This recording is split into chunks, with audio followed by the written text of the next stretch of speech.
Joana Marques foi absolvida no processo que os Anjos levaram a tribunal, no valor de mais de 1 milhão de euros.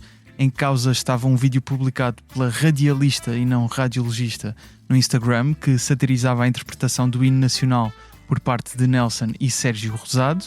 Na sentença, a juíza Francisca Preto afirma que não há na publicação da RE qualquer incentivo ao apedrejamento verbal e adjetiva a crítica implícita ao post como moderada. Confirmou-se, portanto, que não ficou provado que foi a divulgação da RE que deu origem à polémica que afetou a vida e o negócio dos queixosos. Apesar da decisão a favor da liberdade de expressão, levantam-se ainda algumas questões. Fez sentido sequer este caso chegar a tribunal? A sentença é esclarecedora para dissuadir futuras queixas semelhantes? Como alguns afirmam, esta decisão dá aos humoristas mais liberdade de expressão do que ao cidadão comum?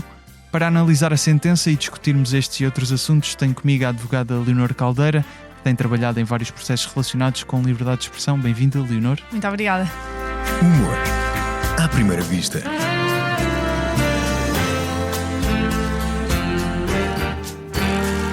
Com Gustavo Carvalho. Lá vai o hacker para o ataque. Passa por um colaborador, passa por dois. Finta VPN e o antivírus grátis. Dá uma revenga na firewall. Olha, vai finalizar o ataque informático. Mas a Vodafone Business faz uma grande defesa. Agora a sua empresa pode ter a melhor defesa contra ataques informáticos. Com os seus equipamentos protegidos com o Trend Micro, a partir de 1,70€ por mês, o seu negócio pode tudo. Together we can.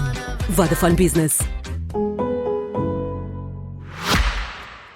A sentença é esclarecedora, a Joana Marques é totalmente absolvida e não se estabeleceu qualquer ligação entre a piada que fez e as ofensas de que os Anjos foram alvo, e essas ofensas foram obviamente comprovadas, que existiram, basta ler os comentários de Instagram, até pelo comentário público sobre o caso durante as sessões ainda de audiência, e preservando obviamente o direito dos Anjos de recorrerem à justiça, qualquer cidadão tem. Era preciso este caso chegar a tribunal para termos esta conclusão, ou existiam indícios de que permitiam ao tribunal não proceder ao julgamento em si? Olha, gosto muito que tenhas começado com uma pergunta processual e acho que temos discutido muito pouco este assunto, porque realmente isto tem sido um caso ultramediático, mas a proporção de mediatismo não acompanha a proporção de complexidade do processo. Na verdade, este é um dos processos menos controversos que já se calhar até já passaram pelos tribunais portugueses. E é um dos raros momentos em que a opinião pública acompanha a opinião dos juristas, porque às vezes os juristas chegam a resultados que são pouco evidentes para pessoas que não estudaram direito. Claro. Mas neste caso, a opinião pública percebeu logo que isto não tinha muito provimento, que não tinha muito fundamento. Até porque era desculpa interromper, mas era um debate muito inócuo sobre a liberdade de expressão, porque percebia-se facilmente que era uma piada básica, elementar. E relativamente inofensiva. E inofensiva, exatamente. Portanto, qualquer pessoa, que em direito chamamos a pessoa média, qualquer pessoa intuía que de facto isto não tinha muitas pernas para andar. E realmente assim se comprovou. E quando assim é, existe, enfim, genericamente, como disseste, e muito bem, existe um direito fundamental que está inscrito na Constituição, de qualquer cidadão tem o direito de recorrer aos tribunais para a defesa dos seus direitos e interesses legítimos. Muito bem, isto é um direito que nos assiste a todos e que é fundamental, não é? Não podemos barrar esse acesso à justiça. Porém, como qualquer direito, pode ser usado e abusado. E, portanto, o direito a recorrer aos tribunais também deve reconhecer restrições quando, por exemplo, o pedido é manifestamente insuficiente, quando não tem fundamento, ou serve fins abusivos. Também podemos discutir se é este o caso ou não. Portanto, a liberdade de expressão, genericamente, também ela é um direito fundamental, como o direito à honra e o direito ao bom nome e à imagem, também os dois direitos fundamentais inscritos na Constituição. A liberdade de expressão depois, em termos de processos que se podem iniciar junto dos tribunais, podem ser cíveis ou podem ser criminais. Pronto. Genericamente, em abstrato, o crime é um juízo de censura mais elevado do que o cível. Ainda assim, nós podemos ter uma contradição em que até fazes uma queixa-crime e o resultado é uma pequena multa, ao passo que vais para o processo cível, que é um processo só entre privados, e acabas a ser condenado por uma grande indemnização. Portanto, o resultado pode ser até mais pesado no cível do que no crime. Neste caso era um cível. Neste caso era um processo cível. Pronto. Portanto, visava sobretudo duas coisas. Primeiro, um pagamento de indemnização aos 4 autores, que não era só o Sérgio e o Nelson, mas também a duas empresas, a duas pessoas coletivas, que, diga-se de passagem, não têm direito à honra, têm direito ao crédito, não é? Sim. Nem têm direito à imagem porque não têm imagem, mas têm direito ao crédito, à credibilidade da empresa, obviamente. O primeiro objetivo era, no fundo, o pagamento de uma indemnização por danos alegadamente sofridos. O segundo era um pedido de conduta. Existia especificamente um pedido para a Joana Marques eliminar a publicação. Exatamente. Portanto, este era o escopo. Ninguém queria que a Joana Marques ficasse com registro criminal, nem que fosse condenada a uma pena de prisão suspensa. Portanto, não era isso que se discutia. Estávamos só no domínio civil. E a lei processual civil tem uma norma que diz que quando o juiz recebe os documentos das duas partes, portanto o processo inicia-se com uma fase escrita, em que a pessoa recorre ao tribunal e conta a sua história, os autores... Neste caso os anjos. Conta a sua história, explica porque é que se queixa, de que é que se queixa e qual é que é o fundamento do seu direito e termina com um pedido, que eram estes que acabámos de falar. Okay. Depois a Joana Marques é citada, aquilo que se chama citação, que é tipicamente por correio, recebe o documento dos anjos e tem prazo para responder. E então pode responder de várias formas. E tem acesso ao que os anjos alegam. Tudo. E ao contrário do que acontece nos Estados Unidos, não dá para guardar argumentos e factos na manga para depois mais à frente apresentar. Ou seja, tens que concentrar todas as tuas queixas, todos os teus argumentos naquele momento. É uma espécie de resumo do que vai acontecer então em sessão de audiência, é isso? É a alegação de tudo e depois a audiência visa provar algumas das coisas que tu estás ali a alegar. Ou seja, é suposto tu logo no início, com esse documento escrito, apresentar os teus documentos, apresentas a tua lista de testemunhas. E depois a audiência serve no fundo para ouvir as partes e ouvir as testemunhas. Ou seja, e nessa primeira fase o tribunal faz uma primeira avaliação se aquilo tem pés para andar. Exatamente, ou seja, quando os réus, neste caso a ré, responde, é então levado os dois documentos neste caso para a juiz. Sim. E a juiz avalia e então marca a audiência. Pronto. E nesse momento em que marca a audiência, que faz uma coisa que se chama despacho saneador, que é no fundo sanear os vícios, ver se as coisas estão todas formalmente, se estão bem, se é para seguir. A lei processual civil tem lá uma norma que permite ao tribunal, se tiver todos os elementos à sua disposição para já dizer o resultado final, tomar a decisão de mérito, portanto dizer quem é que tem razão, pode fazê-lo logo nessa instância. E nos casos... E acreditas que era um caso em que podia... Eu acredito e até adoraria discutir isto com os juristas em termos mais de processo civil. Desculpa, eu não sei jurista. Não, mas só para não entrar aqui em discussões muito técnicas, mas só para se perceber, ou seja, vamos ver, aquilo que os anjos dizem que a Joana fez, a Joana não nega.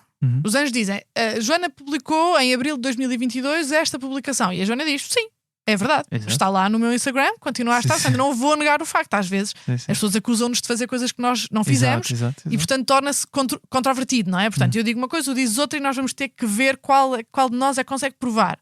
Neste caso até estava por assento, não era um facto controvertido, era um facto que as duas partes concordavam. Sim, eu fiz a publicação, fiz a montagem, fiz o upload, fiz com essa descrição. Portanto, o que se discutia era essencialmente, antes de mais, uma questão de direito, que é saber se aquela publicação era ou não era lícita, violava ou não violava a lei. Porque, no fundo, a responsabilidade civil, que é aquilo que depois vai dar origem aos pedidos dos anjos, não é? A responsabilidade civil pode ser condenada a apagar a publicação e a pagar a indemnização, ou só um ou só outro. A responsabilidade civil depende de alguns requisitos. E esses requisitos são cumulativos, ou seja, têm que estar todos presentes, têm que estar todos verificados, basta falhar um que a responsabilidade civil já não pode ser acionada. E neste caso, nós temos o facto, que é a publicação, toda a gente concorda. Nexo de causalidade, não é? Depois é a ilicitude, portanto tens que provar que o facto é ilícito. Depois o dano, tens que provar os danos. E depois tens que provar o nexo causal entre o facto e o dano. Genericamente é isto. A partir do momento em que o facto é lícito, nem sequer vale a pena tu ires ver se há danos, se não há danos, se há um nexo causal. O que estás a dizer é, bastava o tribunal ter ido ver a publicação, entender a publicação como lícita e não teria que existir julgamento. Tinha todos os elementos à sua disposição para tomar uma decisão de mérito. Então porquê é que isso não acontece? Em Portugal... por boas razões, os tribunais valorizam muito este direito das pessoas recorrerem aos tribunais. E o direito de recorrer aos tribunais não é entendido como só o direito de apresentar estes articulados, estes documentos escritos. As pessoas entendem que a audiência presencial, estar em frente a um juiz, faz parte do direito que lhes assiste recorrer aos tribunais. Mas isto não é assim em todo o mundo. Por exemplo, no Reino Unido e nos Estados Unidos, que são países que têm uma fortíssima tradição de liberdade de expressão nos tribunais, um processo como este tinha sido, como se diz na gíria dos advogados, arrumado na secretaria. Não chegava, não era possível chegar a uma sala de porque julgamento. É demasiado evidente. Porque é mesmo improcedente, questão. ou seja, é manifestamente improcedente. A publicação não tem qualquer ilicitude e, portanto, nem sequer vale a pena ires ver os danos. Mas se quiseres, à cautela, ultrapassar a questão da ilicitude e dizer assim: ok, eu considero que isto é lícito, não tenho dúvidas, mas vamos só então abrir aqui, para efeitos académicos, teóricos, hipotéticos, a avaliação dos danos. Também aí é muito evidente que os danos que eles alegam e os danos que eles vêm apresentar têm o nexo causal é muito frágil. Aquilo que eles invocam, que aquela publicação, aquela montagem com está está apta a causar, ódio, não é? Quer dizer, desde logo os comentários que tu falaste bem, que são feitos por terceiros, em que não há em nenhum momento um incitamento a dizer escrevam nos comentários insultos ou ameaças. E comentários esses já presentes em vídeos dos anjos a cantar o hino, que não noutras instâncias. Todos nós hoje em dia estamos online e sabemos bem qual é que é o registro dos comentários na internet. E portanto uma pessoa como a Joana Marques, que é humorista e que faz humor diariamente, o humor dela é um humor sofisticado, portanto não recorre àquele género de grosseria que estão nos comentários, mas ela, fazendo o seu trabalho humorístico, não consegue impedir que as pessoas lá vão comentar aquelas baboseiras, não é? Que são de facto desagradáveis e ofensivas. E ela reconhece isso até durante as sessões da audiência. Precisamente, ela não controla, nem tem que controlar, nem é o papel dela. Mas portanto, de facto aqui, da minha perspectiva, foi uma perda de tempo, genuinamente. Ou seja, eu percebo que depois vai ser aproveitado para efeitos humorísticos e de facto isto tudo correu muito bem à Joana Marques, mas da perspectiva de alguém que é advogada e contribui como os estatutos mandam para a administração da justiça, não me parece que isto tenha sido um bom uso dos meios judiciais,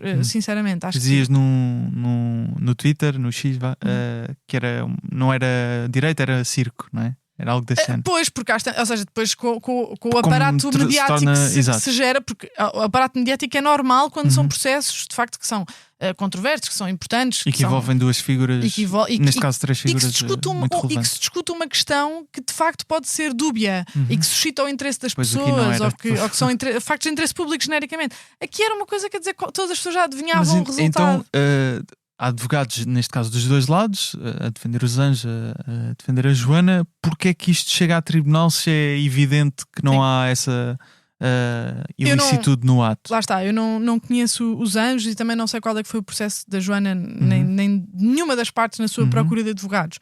Mas muito me estranharia se não tivesse existido advogados a dizer aos anjos que eles não tinham muitas probabilidades de sucesso. Portanto, muito me estranharia. Dito isto, ainda assim, todos os advogados nas suas práticas já passaram por isto. Há clientes que dizem: eu sei que tenho poucas probabilidades de sucesso, mas ainda assim eu quero tentar a minha sorte. E o advogado protege dizendo: olha, eu acho de facto que isto é uma coisa muito frágil, portanto provavelmente vai perder, mas se quiser avançar. Há advogados que não aceitariam se calhar patrocinar esta causa, mas eles conseguiram advogados para patrocinar. Não sei qual é que foi a comunicação interna, nem nós temos nada a ver com isso, é porque é sigiloso, mas eu espero que eles estivessem munidos, e aliás, já várias entrevistas de pessoas à volta deles já indicam isso, de que eles tinham recebido informação de vários lados de que não teria muita chance de sucesso. O que levanta de facto a segunda questão, que é: será que estamos perante um caso em que os anjos genuinamente estiveram indignados? Porque tu vês a mais recente entrevista deles já depois de sair a sentença e tu vês que eles de facto estão muito magoados e eles acreditam que têm razão. Eles sentem que têm um direito, mesmo até eles dizem: isto não tem nada a ver com liberdade de expressão, quer dizer, eles ainda não perceberam bem o enquadramento da então questão. Tem a ver com o quê, não é? Sim, ou seja, mas tu vês que de facto eu isso não coloco em causa, que exista uma indignação genuína. Não, e que eles tenham mesmo sofrido e, claro, exatamente. Isso aí. Sim, mas o facto de o alvo então ser só a Joana Marques e não ser só o autor dos comentários, ou o facto de... Porque nota, na liberdade de expressão muitas vezes temos isto, que é: há comentários que são desagradáveis, que são mal educados, que são desadequados, que são impertinentes, mas que não são ilícitos. E portanto estão no domínio, se calhar, de uma certa censura social, em que a opinião pública diz: olha, não me caiu bem, não gostei de ouvir aquilo. A pessoa pode ficar magoada, pode ficar...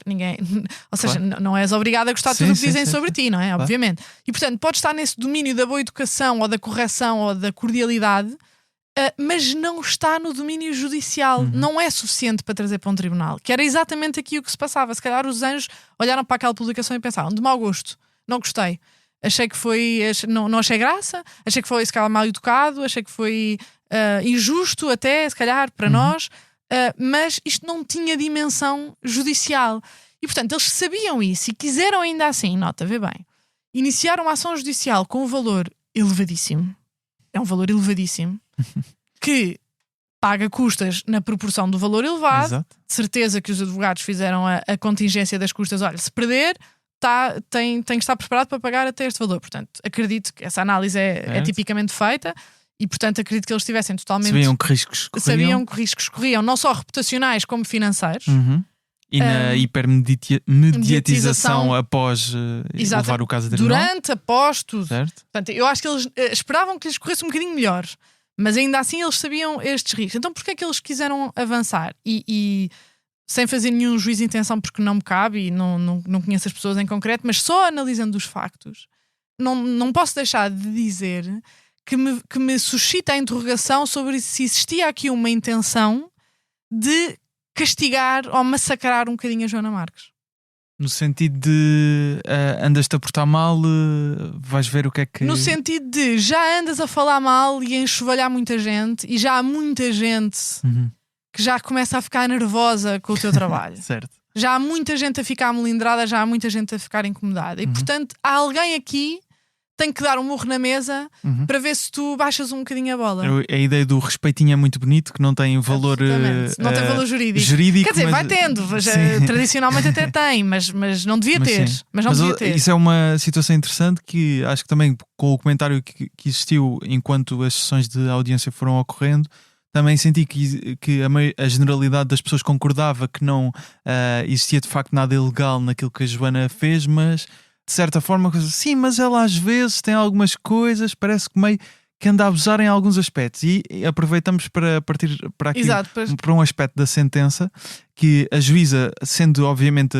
favorável à liberdade de expressão, escreve a certa altura que se os factos potencialmente ofensivos forem afirmados no exercício de uma atividade lícita, como é a atividade humorística, desde que o autor da declaração não extrapole da mesma com comentários inapropriados e abusivos, não poderá ser passível de censura e incorrer em responsabilidade civil. Ou seja, a juíza recusa a possibilidade desta piada da Joana ser apta para sequer causar dano. No entanto, ao referir a parte de desde que o autor da declaração não extrapole com comentários inapropriados e abusivos, não está a deixar em aberto que outras piadas da Joana Marques possam ser passíveis de censura e incorrer em responsabilidade civil? Sim, parece-me que a juiz nesse segmento da sentença parece deixar aí essa abertura, que é uma passagem que me preocupa particularmente, porque é absolutamente normal que em direito se use aquilo que nós chamamos os conceitos indeterminados, que é essas duas frases, esses dois vocábulos que usaste aí, que é abusivos e inapropriados. O que é abusivo e indeterminado? Exato. É indeterminado, neste subjetivo. caso só é determinável no caso concreto. Só no caso concreto é que tu consegues determinar, ok, isto foi abusivo, isto foi inapropriado.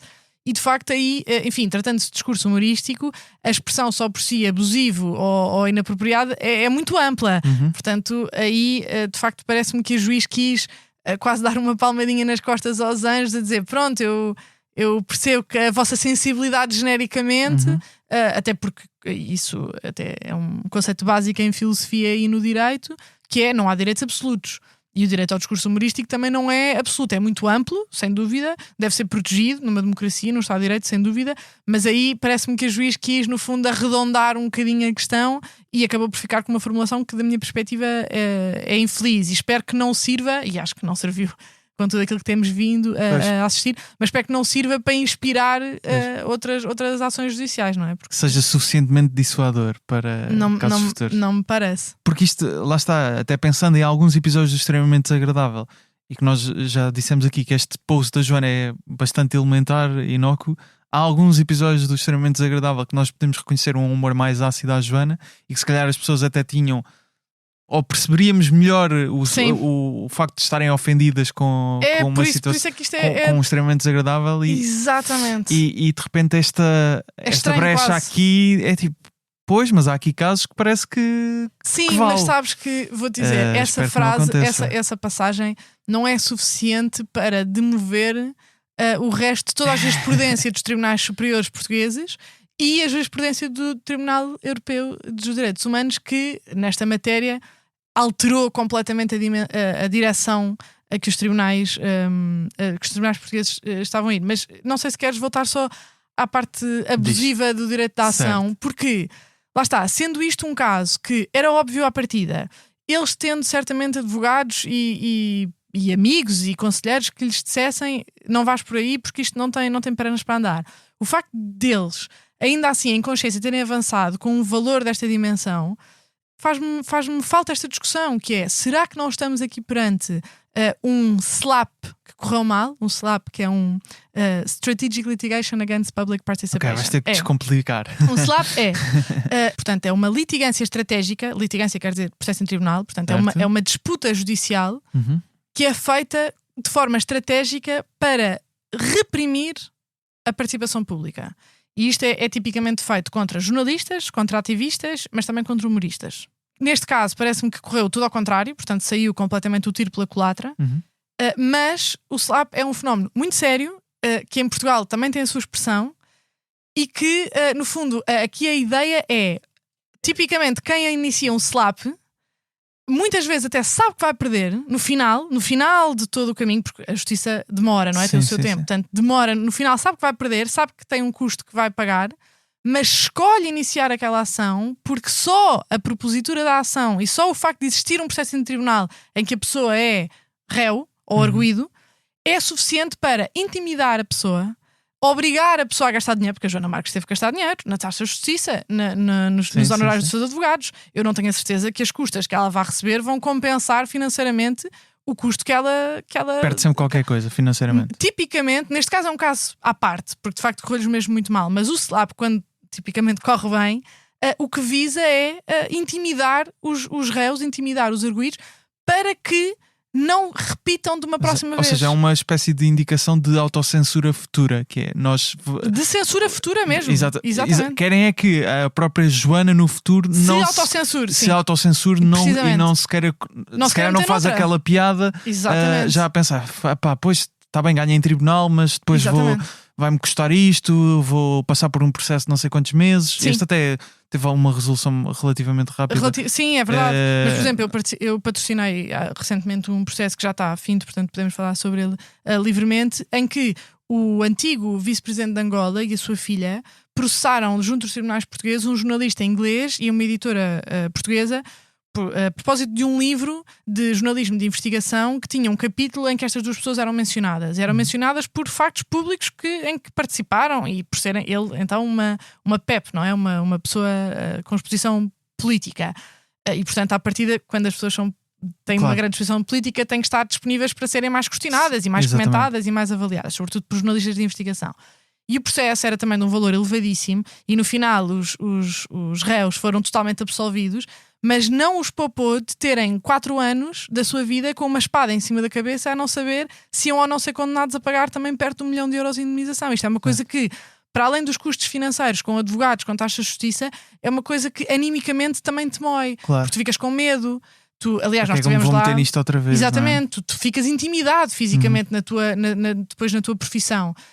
E aqui eu questiono-me, não sei, não conheço os anjos, nem sei o que é que esteve por trás, mas olhando só os factos puro e duro, olhando o processo, a petição inicial deles, a sentença, a defesa da Joana, quer dizer, o facto de eles serem pessoas sofisticadas com acesso a um bom aconselhamento jurídico, certamente, todos os elementos em presença nos apontam para esta interrogação, que é, será que havia aqui uma vontade de intimidar a Joana Marques? E felizmente ela não se deixou intimidar e acho que deixou já isso muito claro e portanto foi uma vitória. Já anunciou um espetáculo a propósito disso, portanto se calhar até vai compensar os custos financeiros para além dos benefícios reputacionais que me parecem evidentes, se calhar ainda vai ganhar com o processo. Portanto, de facto saiu o tiro pela culatra, mas é bom avaliarmos qual é que foi a intenção deste processo verdadeiramente. É muito interessante. Mas estávamos a falar daquela ideia do respeitinho da justiça. Achas que isso ainda é algo patente nas decisões quanto a casos de liberdade de expressão em Portugal, porque o advogado Francisco Teixeira da Mota, que também é especialista também em casos de liberdade de expressão, o especialista em Portugal, claro, e alertava em julho que prevalecia nos tribunais um entendimento muito restritivo da liberdade de expressão e muito valorizador da pseudo-honra, é a expressão que ele usa, das pessoas. O Tribunal Europeu dos Direitos Humanos, sempre que Portugal vai contra a liberdade de expressão, acaba por reverter a decisão, é isto? Sim, ou seja, só para explicar em primeiro lugar como é que o sistema funciona. Os processos acontecem junto dos tribunais portugueses primeiro. Os tribunais portugueses são chamados a decidir se vence, no fundo, isto é uma balança, não é? E de um lado tens, tipicamente, a liberdade de expressão, do outro, o direito à honra e ao bom nome, e os tribunais portugueses fazem este equilíbrio. E muitas vezes os tribunais portugueses têm, da perspectiva até de cultura jurisprudencial, o entendimento do direito à honra como um direito que merece ser protegido. E muitas vezes à custa da liberdade de expressão. Esta é a tradição dos tribunais portugueses, tem sido a tradição dos tribunais portugueses, o que é completamente explicado por fenómenos históricos, não é? Portugal é uma democracia muito jovem, apenas há 50 anos, e antes disso reinava absolutamente o direito ao respeitinho, que é exatamente o inverso daquilo que temos hoje, que é quanto mais conhecido, quanto mais poderoso, quanto mais rico, quanto mais homem, quanto mais branco tu fores, maior a tua honra é, mais protegida ela deve ser. Portanto, quem é a raia miúda, digamos assim, um cidadão se calhar pobre, marginalizado, esse não tem honra a proteger, portanto esse pode ser enxovalhado e humilhado. Os senhores doutores é que de facto tem que ser, a sua honra é que tem que ser protegida. Portanto, este em termos assim... Sim. Leigos e assim. Mas acontece muitas vezes Portugal de condenar a. Sim, ou seja, o que acontece? Portanto, os tribunais são chamados a fazer este equilíbrio, tanto nos tribunais cíveis como nos tribunais criminais, e a pessoa que usou da sua liberdade de expressão e que entende que a sua atitude, a sua conduta foi lícita e não ilícita, como os tribunais portugueses julgaram, tem a possibilidade de, dentro de um prazo muito curto e sujeito a certos requisitos, naturalmente, recorrer ao Tribunal Europeu dos Direitos Humanos, processando o Estado português. Ou seja, já não é um processo contra a parte que no fundo se queixou contra ela, é um processo contra os tribunais portugueses, contra o Estado português, porque no fundo tu estás a dizer que os tribunais violaram a lei. Qual é que é a lei? É a Convenção Europeia dos Direitos Humanos, que enfim, pela qual o nosso país também se rege. Rege e aliás está acima até da lei nacional. E o Tribunal Europeu dos Direitos Humanos, a única coisa que vai avaliar é se existiu ou não uma violação, neste caso do artigo 10º da Convenção, que é o artigo que prevê a liberdade de expressão. E portanto vai ver se o Estado português violou ou não a liberdade de expressão neste caso. E neste caso a decisão do Tribunal é revertida? Ou seja, Não, o que pode, não é revertido automaticamente. Portanto, o Estado português é condenado, essa condenação pode dar origem a um pedido de indemnização, tipicamente é isso que acontece. E depois a pessoa, se quiser, é que tem que lançar a mão de outro mecanismo processual nacional para reabrir o processo. São 3 processos? Mas são 3 processos, sim. Processos. Mas é assim, se a indemnização que a pessoa ganhar no TED compensar a condenação e compensar também no fundo a violação do seu direito, a partir de se calhar muita gente escolhe não reabrir o processo porque fica sanado.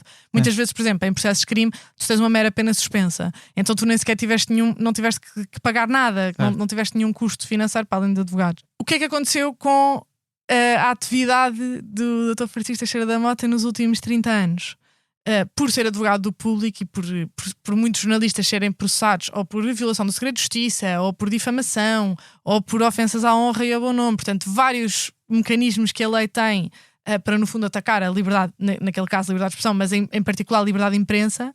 O Dr. Teixeira da Mota iniciou vários processos, impugnou, no fundo, contestou estas decisões dos tribunais portugueses que condenavam estes jornalistas e começou a criar a jurisprudência do Tribunal Europeu dos Direitos Humanos, que, no fundo, começou a perceber-se que os tribunais portugueses não estavam a aplicar bem a Convenção Europeia dos Direitos Humanos.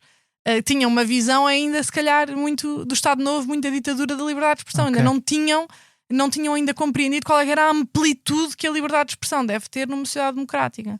E esse caminho tem vindo a ser feito. Agora, por exemplo, esta semana, na CNN, o advogado Paulo Saragossa da Mata explicou no fundo, este caminho jurisprudencial que foi feito, porque agora os tribunais portugueses, de tantas condenações, já começam a ver quais é que são os critérios que o Tribunal Europeu para não usa voltar a acontecer. Exatamente, para aplicá-los, e muito bem. Portanto, existe aquilo que se chama o teste tripartite, que tem 3 requisitos, e os tribunais têm que os aplicar para dar o resultado ao processo que são convidados a decidir.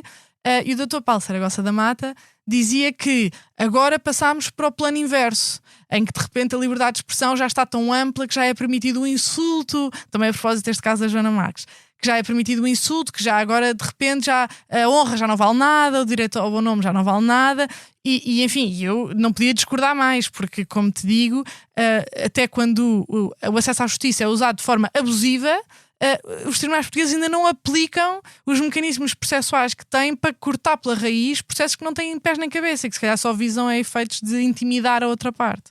No decorrer das sessões de audiência, a advogada Natália Luís dos Anjos disse ainda sobre o testemunho de Ricardo Araújo Pereira, e passo a citar: entrou por aqui adentro a dizer que o humor não tem limites, que podem tudo, referindo-se aos humoristas. Um dos argumentos do Mário Machado na sua defesa foi precisamente esse, que era a brincar. Este comentário sobre o Mário Machado refere-se a um caso em que o neonazi foi condenado por incitamento a ódio e violência, devido a um comentário que fez numa rede social sugerindo a prostituição forçada das gajas do Bloco. Estou a citar. Ele alegou em tribunal que era uma piada. O humorista acaba por ter mais direitos de liberdade de expressão, por isso é que ele se tentou refugiar neste argumento? Ou seja, eu, respeitando obviamente os expedientes de argumentação que a advogada teve que lançar a mão para defender o seu constituinte, os seus constituintes, obviamente, com todo o respeito, mas parece-me que essa analogia não tem também ela grande nexo ou grande lógica. Em primeiro lugar, porque, enfim, lá está, e por isso é que os advogados são chatos a analisar as coisas e dizem sempre: qual é que é a solução para este caso? Os advogados dizem: depende, porque de facto depende das circunstâncias do caso concreto. E quando tu vais analisar o caso concreto, todos os factos, todas as circunstâncias, todas as nuances contam para a solução que tu vais dar. E às vezes basta um detalhe, um pequeno detalhe para tu obteres uma solução em sentido contrário. Portanto, o humor não se basta com a afirmação de que a seguir, o que eu vou dizer a seguir é humor, 2 pontos. O humor não é isso. O discurso humorístico é um recurso linguístico que se rege que se rege por determinadas características. Desde logo, a Joana Marques é humorista, portanto, costuma fazer humor, costuma posicionar-se no espaço público com humor. A sua publicação tinha um tom jocoso, de brincadeira. A Joana Marques nunca não tem registro criminal. Não consta que a Joana Marques algum dia tenha incitado à violência física contra alguém. Não usa sequer as mesmas palavras que o Mário Machado usou. E não é esse o seu registro, e não foi esse o registro. Não havia qualquer incitamento à violência, nem qualquer linguagem semelhante àquela que é indicada. Foi para isso que se fez o 25 de Abril. Sim, exatamente. São as únicas palavras. Portanto, é um universo de distância daquilo que o Mário Machado disse. Por outro lado, o Mário Machado, de facto, tentou usar o argumento de isto é humor, portanto é discurso não sério, eu não posso ser responsabilizado por isto, quando na verdade Mário Machado, em termos genéricos, é uma pessoa que tem um vastíssimo registro criminal de crimes violentos, e no âmbito desse processo não era só o tweet que estava em causa, porque ficou provado que existiam atos preparatórios a cometer atos de violência contra algumas das vítimas que estavam como assistentes nesse processo. E, portanto, o caso não tem nada a ver uma coisa com a outra. E não basta que certa pessoa diga, quer dizer, faz uma determinada declaração que admito que, por ser numa rede social, como no caso do Mário Machado era um tweet, se calhar até está coberta de uma certa informalidade e muitas vezes um discurso não sério ou se calhar não intencional ou mais provocatório do que é normal. Não excluo, obviamente, essa hipótese. Mas não vamos dizer que aquele tweet em si mesmo, neste contexto dito por esta pessoa com este conteúdo, é puramente discurso humorístico. Certo. Porque não é. Porque foi apto, e foi assim que os tribunais decidiram, e bem, foi apto a gerar nas vítimas um sentimento de intimidação, de medo, que depois, lá está, e foi também um chamamento à violência, tanto é que depois ficaram provadas essas... Então, mas a conclusão é, os humoristas têm de facto o espaço de discurso que tem é mais abrangente. Os humoristas não, mas o discurso humorístico sim. Ou seja, não é a pessoa que põe um chapéu de humorista e pode dizer tudo, e depois o chapéu passa para outra pessoa. O tema não é esse. O tema é realmente o discurso humorístico. Porque é não sério, tem mais amplitude para chegar a lugares de maior provocação, de maior sátira, de ironia, de muitas vezes o humor até é um espelho a certos vícios da sociedade. E portanto é preciso às vezes recorrer ao exagero, ou à ironia, ou à provocação, para ilustrar esses mesmos vícios que a sociedade tem, que nós todos temos. E por essa razão, por ser discurso não sério e por visar a ironia e por visar às vezes até a autorreflexão da sociedade, tem que haver liberdade para ir a esses lugares e para isso ser lícito. É diferente alguém que está num palco, num espetáculo de, por exemplo, num espetáculo de revista, do La Féria, em que se discute matar a polícia, porque é uma personagem do humor e estamos ali a ver se mata a polícia, do que uma pessoa que está numa manifestação, de repente um polícia cai ao chão e alguém diz para matar o polícia. Quer dizer, isto são duas coisas totalmente distintas. Claro, exatamente. E portanto, se me diz o humorista em si tem um direito divino que lhe permite dizer tudo o que apetece, claro que não. O discurso em si humorístico é que deve ser protegido. Extra protegido, ou seja, com mais... Extra protegido, mas também porque é não sério, porque não é suposto ser levado a sério, não é suposto ser interpretado literalmente. Sempre que existe uma discussão normalmente sobre alguma piada que ofende e que alguém vai a tribunal por ela, há sempre esta acusação de que os humoristas podem dizer tudo. Obviamente que o facto de ser uma humorista com carreira ajuda a explicar que o discurso da pessoa seja discurso humorístico, não é?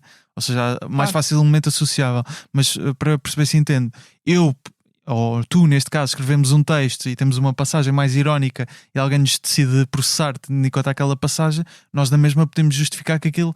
Mas repara, eu aqui estava a usar o recurso de humor e isso pode ser entendido pelo tribunal na mesma como...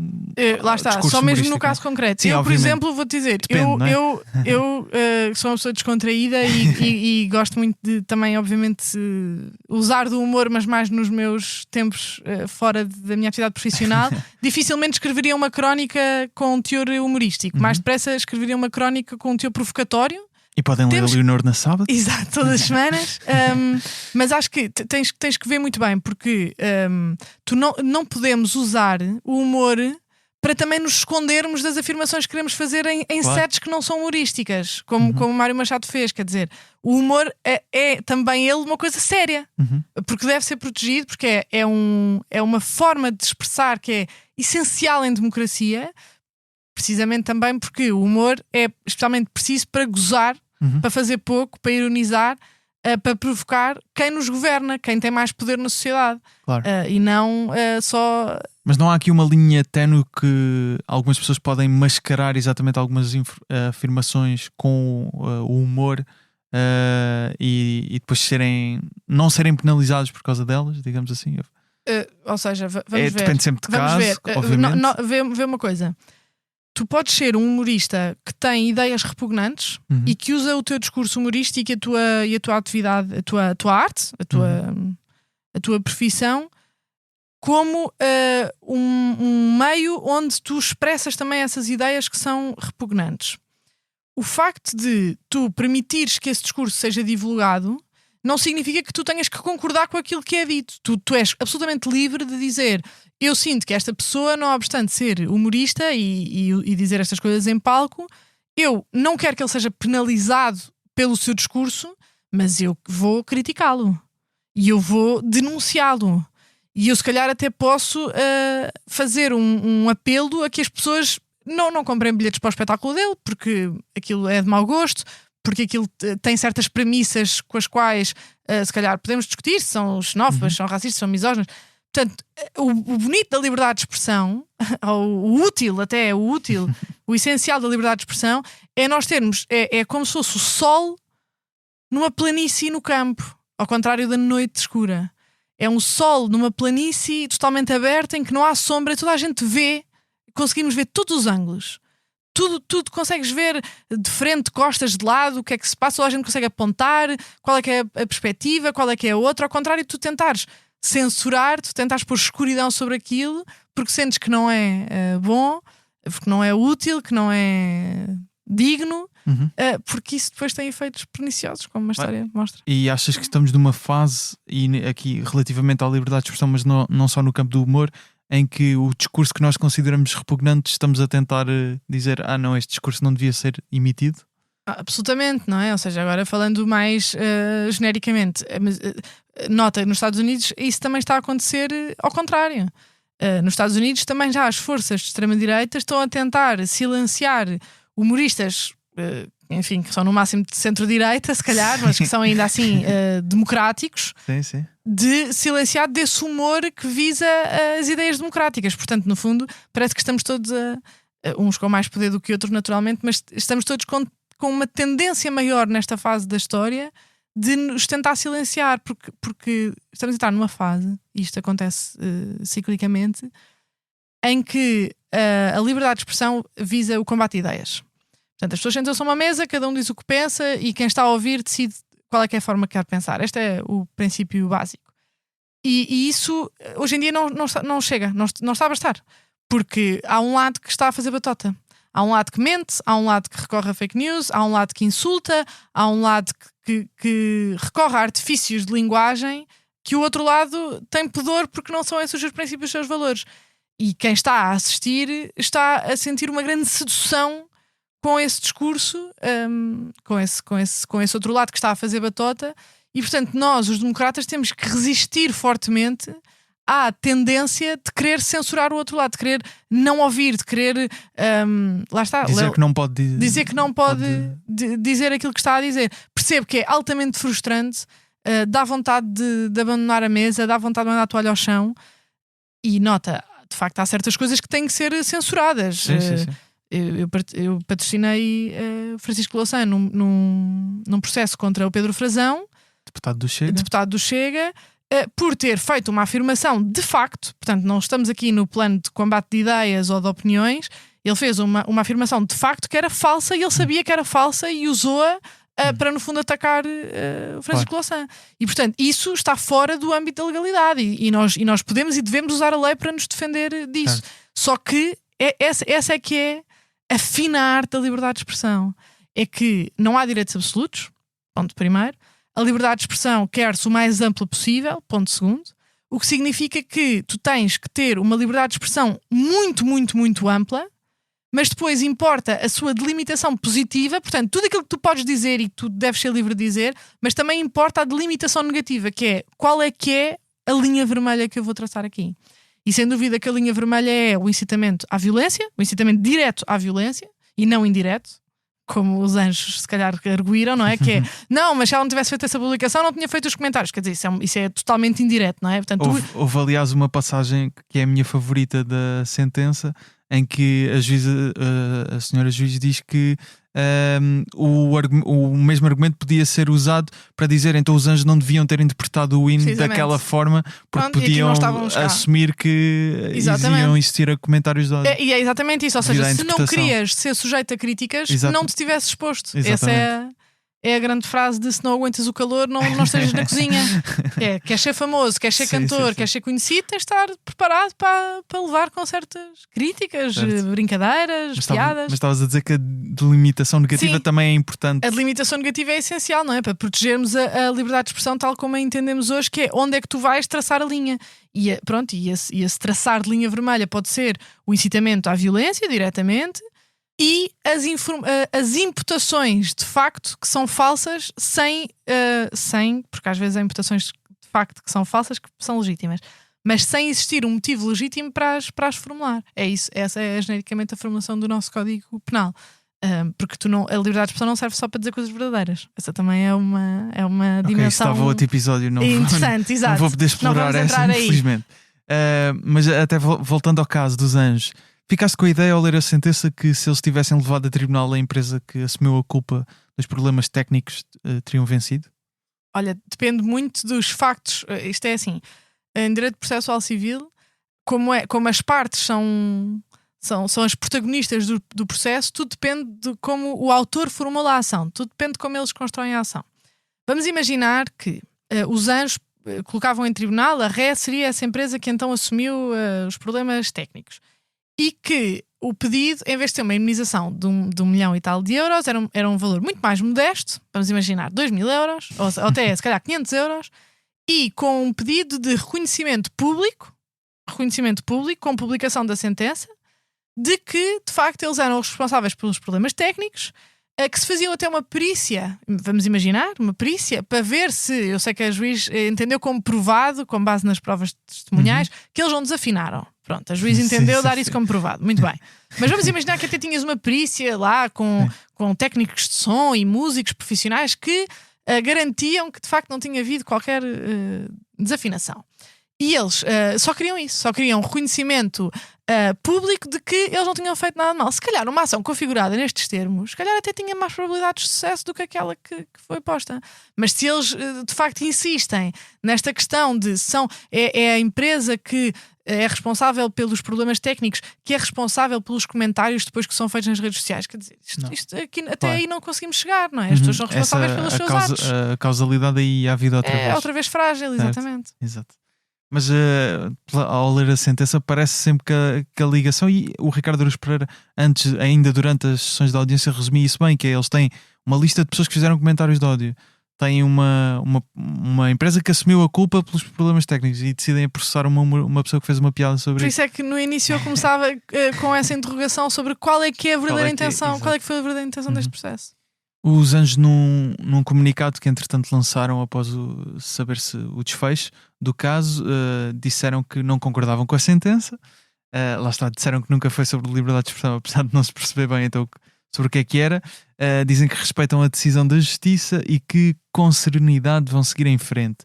Apesar de tudo, têm ainda 30 dias para apresentar recurso. Veremos o que é que acontece. Até porque, lá está, foi anunciado esse novo espetáculo ao vivo da Joana Marques, chama-se Em Sede Própria, fica aqui a publicidade, 8 e 9 de maio no Porto, 22 e 23 de maio em Lisboa. Nós até estamos a gravar no dia em que os bilhetes vão ser colocados à venda, portanto quando este episódio sair, se calhar arrisco-me a dizer que já estão escutados ou muito perto disso. Achas que os Anjos podem querer boicotar este espetáculo e até que restrições é que existem para a Joana para falar do que aconteceu em tribunal? Não está totalmente livre ou nem por isso? Primeiro o espetáculo é em maio, não é? É maio, exatamente. Maio, portanto, espera-se que em maio já tenha transitado em julgado, que é, no fundo, transitado em julgado significa que é final, portanto, que já não dá para alterar a decisão. Claro que eles depois podem recorrer para o TED, mas aí já não tem a ver com a Joana, como dissemos, já tem só a ver com o Ou seja, se eles recorrerem, o espetáculo da Joana mesmo assim não fica em causa. É o que estás a dizer? Acredito que não, porque devemos ter... Bem, não sei, não dá para prever a decisão do Tribunal da Relação de Lisboa, mas vamos ver. Acho que é o resultado final, acho que pronto, é muito previsível que seja este. Sim. E que um eventual recurso venha a confirmar a decisão de primeira instância. Tens algumas restrições, eu não sei, lá está, não faço ideia o que é que o espetáculo vai ser. Se o espetáculo incluir as gravações... Também não vai ser só sobre o julgamento, pelo que sim, ou seja, os julgamentos à partida são públicos, portanto as pessoas podem assistir ao julgamento e podem também pedir acesso ao processo junto da Secretaria. O processo é a transcrição? O processo é o processo físico, ou seja, que inclui as peças escritas e inclui os áudios do julgamento. Os áudios. Pronto, à partida é público, o que significa o que não é a mesma coisa do que ser livremente publicado, ou seja, o seu acesso é público, mas já tenho mais dúvidas sobre a questão de pegar nos áudios do julgamento e incluí-lo no espetáculo e em que termos, porque aí há de facto várias interpretações jurisprudenciais em sentidos distintos. Portanto, eu não faço ideia se tem ou se não tem, quais é que são os elementos. O clássico voz off a gravar narrações, né? Coisas que foram ditas. Sim. Precisamente. Ok, mas à partida pode usar livremente o conteúdo, não necessariamente a história, claro, a história, sim, né? Ou seja, toda a vida tivemos até obras literárias, cinemáticas sobre processos judiciais, portanto, exato. Mal seria se não pudéssemos. Se fosse agora a Joana não poder, claro. Quer dizer, isto é uma atitude muito do humorista também. Nós, nos episódios que fizemos durante as sessões de audiência, alertei logo para isto, que a Joana era quase criminoso, como algumas pessoas já disseram, e sim, criminoso, não utilizar isto a seu favor. Da perspectiva do humorista. Achas que pode haver aqui uma vontade dos Anjos tentarem olha, eu não sei, eu não consigo, lá está, não consigo antecipar, consigo antecipar a vontade de litigância dos Anjos. Sinceramente, acho que não tem a ganhar com isso, nem da perspectiva jurídica, nem da perspectiva reputacional. Pois. Agora, isso também era válido para o primeiro processo e isso não os demoveu. Portanto, como estavas a dizer, foi de facto um slap que não resultou de todo. De todo, foi um tiro. No dia em que sai a sentença, é anunciado um espetáculo, não é? Claro. Bem, Leonor, muito obrigado por todos os esclarecimentos. Foi uma aula de direito aqui, mas não tenha sido. Não, olha, eu fiquei com vontade de me inscrever no curso. Se soubesse que não era tão é muito difícil. Eu gostei muito da experiência de ir assistir pela primeira vez. É ótimo. Mas acho que também apanhei um caso interessante, mas ao mesmo tempo não representa fielmente aquilo que são a maioria dos casos. Eu até acho que representa, sim. Eu estive a seguir e pareceu-me, as testemunhas, depois são as declarações de parte. Depois... Mas pareceu-me que foi um bocado desequilibrado, digamos. Não houve isso muita... acredito que tenha sido. Parecia-me por ser muito evidente. Lá está. Pois, isso acredito que tenha sido. Mas há vários processos, sim. Pois há uns que sei lá, acidentes, acontece qualquer coisa, é assim uma coisa chata, não é? Claro. Bem, tinha que escolher muito bem os meus casos. Exato. Leonor, muito obrigado mais uma vez. A Leonor Caldeira está no Twitter em Leonor Caldeira e no Instagram em LeoMCFC. O Humor à Primeira Vista em humoraprimeiravista.podcast, com excertos em vídeo do episódio. As fotografias do episódio são da Matilde Fieschi. A fotografia do logótipo é do José Fernandes, com design do Tiago Pereira Santos. O Mirama está no apoio à produção. A voz do genérico é do Tiago Filipe.